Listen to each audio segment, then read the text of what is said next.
Pandian stores அடுத்த வர எபிசோடில் பார்த்திங்க அப்படின்னா கோமதி பார்த்திங்க அப்படின்னா பாண்டியன் சொன்ன மாதிரியே மயில போய் வீட்டில் போய் பார்த்துட்டு வரலாம் அப்படின்னு சொல்லிட்டு பார்க்குறதுக்கு போகிறாங்க.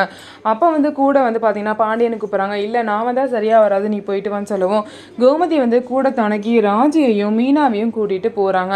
அதுக்கப்புறம் இந்த விஷயத்த ஃபோன் பண்ணி மீனா மயில்கிட்ட சொல்கிறாங்க, என்னை மன்னிச்சிருங்கக்கா, நான் வீட்டில் சொல்லிட்டேன், நாங்கள் இப்போ பார்க்க வரோம் அப்படின்னு சொல்லவும் மயில் இந்த விஷயத்த அவங்க அம்மா கிட்டேயும் அப்பா கிட்டேயும் சொல்கிறாங்க. உடனே மயிலோட அம்மா பார்த்திங்க அப்படின்னா அவங்க அப்பாவே அடிச்சிட்டாங்களே, வரட்டும் ஒரு கை பார்க்குறேன் அப்படிங்கிறாங்க. நீ அவங்க வந்தோன்னே எந்த பிரச்சனையும் பண்ணாதீங்க, அப்படி ஏதாவது பிரச்சனை பண்ணிங்கன்னு தெரிஞ்சிச்சுன்னா நான் அந்த வீட்டை விட்டு போயிடுவேன்னு சொல்லிட்டு மயில் சொல்லிடுவாங்க. அதனால அவங்க வந்ததுக்கப்புறம் அமைதியாக இருப்பாங்க. கோமதி வீட்டுக்கு வந்ததுக்கப்புறம் மயிலையும் குழந்தையும் பற்றி விசாரிச்சுட்டு எவ்வளோ பெரிய விஷயம், வீடே கொண்டாடுற விஷயம், இதை போய் மறைச்சிட்டு அப்படின்னு சொல்லிட்டு மயில் கிட்ட பேசுகிறாங்க. உன்னை அப்படியே விட்டுருவோம்மா, குழந்தையும் ஒன்றும் அப்படிலாம் ஒன்றும் நாங்கள் விட்டுற மாட்டோம், கவலைப்படாதாங்கிறாங்க.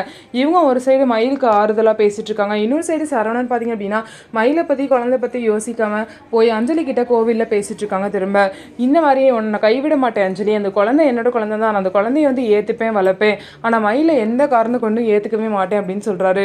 மயில் பண்ண துரோகத்தை என்றைக்குமே என்னால் மன்னிக்க முடியாது அப்படின்னு சொல்லிட்டு சரவணன் சொல்கிறாரு. கண்டிப்பாக ஒன்று தான் நான் ஏற்றுப்பேன், ஒன்று தான் கல்யாணம் பண்ணிப்பேன்னு சொல்கிறாரு.